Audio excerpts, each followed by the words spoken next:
महाराष्ट्र में बीजेपी बुरी तरह फंस गई है। सहयोगियों के चलते वैसे ही उसे जीत की राह आसान नहीं लग रही है।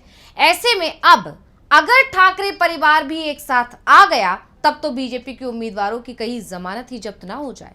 यानी सहयोगियों ने पहले ही परेशान कर रखा है, लेकिन अब जो नई खबर आई है उसने तो बीजेपी के पसीने ही छुड़ा दिए। तो आखिर क्यों नतीजों से पहले ही हारी हुई नजर आ रही है बीजेपी, इसी पर हम अपनी स्पेशल रिपोर्ट में करेंगे बात। नमस्कार, मैं हूं अंशिता।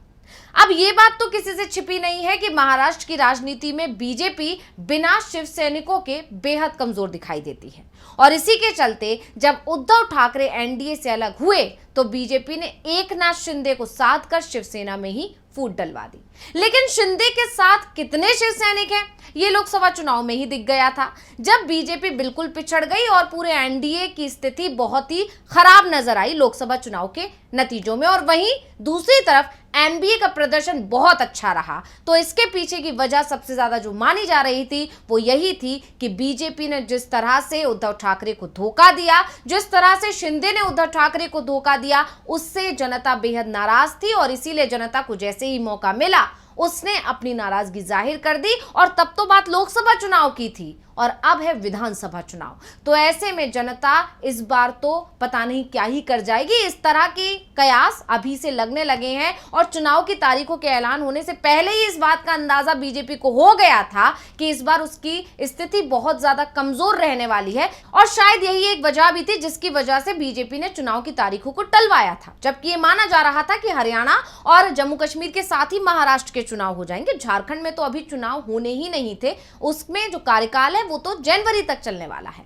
तो ऐसे में इसके पीछे की जो बड़ी वजह निकल कर आ रही थी वो यही कि बीजेपी को लग रहा था, एनडीए सरकार को लग रहा था कि कई परियोजनाएं हैं, कई घोषणाएं करनी है, उसकी वजह से जितना हो सके समय मिले। लेकिन समय जो मिल रहा है उसको भी वो अपने में भुना नहीं पाई और उसका नतीजा ये हो रहा है कि शिव सैनिक अब एकजुट होते हुए नजर आ रहे हैं और इसी का खामियाजा अब बीजेपी को भुगतना पड़ रहा है। और अगर शिव सैनिकों की बात होती है तो ठाकरे परिवार का जिक्र ना हो, ऐसा तो हो ही नहीं सकता। अब जानकार दावा ये करते आए हैं कि अपनी राजनीति को चमकाने के लिए बीजेपी ने कभी भी ठाकरे परिवार को एकजुट नहीं होने दिया और कभी उद्धव के साथ तो कभी राज ठाकरे का सहयोग लेती रही। जैसा कि आप जानते हैं, पहले उद्धव के सहारे ही बीजेपी ने महाराष्ट्र में एंट्री मारी थी। जब उद्धव और बीजेपी के बीच के रिश्ते खराब हुए, दोनों अलग हुए, तो उद्धव की पार्टी को ही तोड़ लिया। और उसके बाद जब लोकसभा चुनाव हुए तो राज ठाकरे की पार्टी मनसे ने बीजेपी को समर्थन दिया था। और इसीलिए ऐसा कहा जाता है कि ठाकरे परिवार का एकजुट होना बीजेपी के लिए मुश्किल खड़ी कर सकता है, क्योंकि ठाकरे परिवार के बीच की जो दूरियां हैं, जो खटपट थी, उसका फायदा बीजेपी उठाती आई है। लेकिन अब ठाकरे परिवार बीजेपी की ये चाल समझ चुका है और उसने बीजेपी के खिलाफ जबरदस्त रणनीति बनाई है। ठाकरे परिवार समझ चुका है कि अगर बीजेपी को महाराष्ट्र की राजनीति से आउट करना है तो ठाकरे परिवार को एक साथ आना ही होगा। और जैसे ही इस रणनीति की भनक बीजेपी को लगी, पार्टी में खलबली मच गई है। तो अब आपको बताते हैं कि आखिर ठाकरे परिवार ने बीजेपी के खिलाफ क्या रणनीति बनाई है, जिसे देखकर दावा किया जा रहा है कि हर बार सबसे बड़ी पार्टी बनकर उभरने वाली बीजेपी इस बार कहीं आखिरी में न खिसक जाए। तो उद्धव ठाकरे और राज ठाकरे के बीच की लड़ाई किसी से छिपी नहीं है, लेकिन महाराष्ट्र की राजनीति में वर्षों से चली आ रही ये लड़ाई अब खत्म होने वाली है। हालांकि इस बात के संकेत कुछ दिन पहले राज ठाकरे के एक ऐलान से ही मिल गए थे, जब उन्होंने अपने करीबी, अपने दोस्त देवेंद्र फडणवीस के खिलाफ ही उम्मीदवार उतारने का ऐलान कर दिया था खुले मंच से।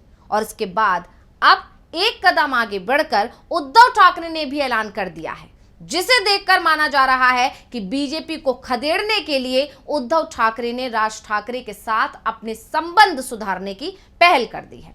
अब यह बदलाव जो होगा चुनावी रणनीति के तहत हो रहा है, ये कहा जा रहा है। और इस बदलाव के चलते दोनों पार्टियों के समर्थकों के बीच एक एकता बढ़ेगी, उत्साह बढ़ेगा।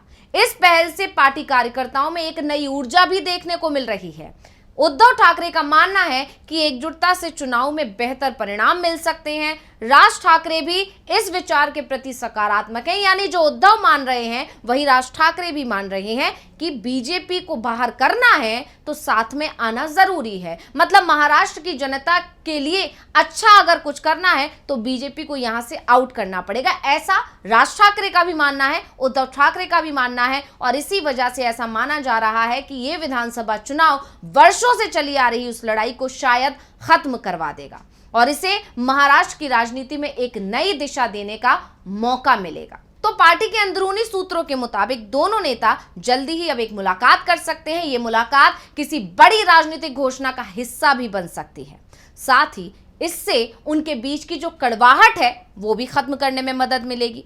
उद्धव ठाकरे का ये कदम एक रणनीतिक सोच का परिणाम है। ये चुनावी मौसम में वोटरों को एक सकारात्मक संदेश देने का प्रयास है। ये एक अच्छी कोशिश साबित होगा। इससे शिवसेना और महाराष्ट्र नवनिर्माण सेना के बीच की दूरियां कम होंगी और हो सकता है एक समय आएगा जब पूरी तरह खत्म हो जाएंगी। और इन सब के बीच ये भी बताया जा रहा है कि महाराष्ट्र विधानसभा चुनाव में उद्धव ठाकरे ने एक बहुत बड़ा फैसला किया है और वो फैसला ये है कि वो राज ठाकरे के बेटे अमित ठाकरे के खिलाफ अपना प्रत्याशी नहीं उतारेंगे। आपको बता दें कि अमित ठाकरे भी इस बार चुनाव लड़ने का विचार कर रहे हैं और इसलिए अब जब उद्धव ठाकरे को इस बात की जानकारी मिली तो उन्होंने ये फैसला लिया है कि वो अमित ठाकरे के सामने कोई भी प्रत्याशी नहीं देंगे और इसीलिए ये माना जा रहा है कि राज ठाकरे के बाद अब उद्धव ठाकरे की तरफ से एक बड़ी पहल की गई है। इससे करीब 15 साल से ज्यादा समय से जो दोनों परिवारों के बीच की कलह है अब खत्म होने की संभावना बढ़ गई है। समर्थक इस बदलाव को लेकर उत्सुक हैं और नए समीकरणों का इंतजार कर रहे हैं। अगर ये पहल सफल होती है तो ये महाराष्ट्र की राजनीति में एक महत्वपूर्ण मोड़ साबित हो सकता है। उद्धव और राज ठाकरे की दोस्ती से चुनाव में न केवल दोनों दलों को लाभ होगा बल्कि राज्य के विकास में भी योगदान मिलेगा। तो अब उद्धव ने जैसे ही कहा कि वो राज ठाकरे के बेटे के खिलाफ उम्मीदवार नहीं उतारेंगे, वैसे ही बीजेपी के माथे पर चिंता की लकीरें आ गईं, क्योंकि अभी कुछ दिन पहले ही राज ठाकरे ने भी बीजेपी को करारा झटका दे दिया था।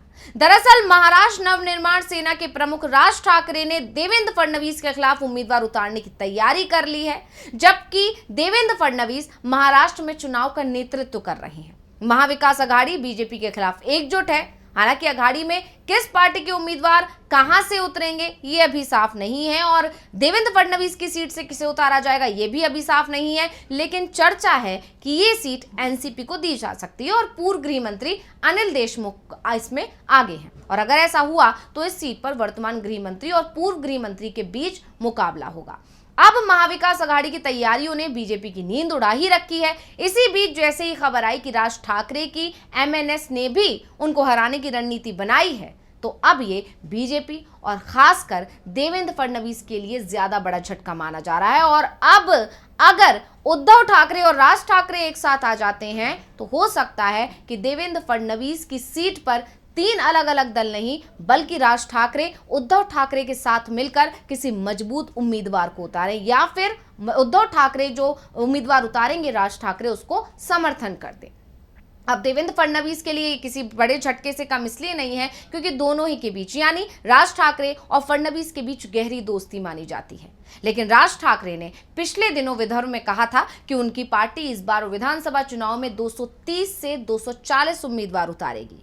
उन्होंने ये भी कहा था कि वो देवेंद्र फडणवीस के खिलाफ भी उम्मीदवार उतारेंगे, यानी उन्होंने जोर देकर नाम लिया था कि देवेंद्र फडणवीस के खिलाफ भी उम्मीदवार उतारेंगे।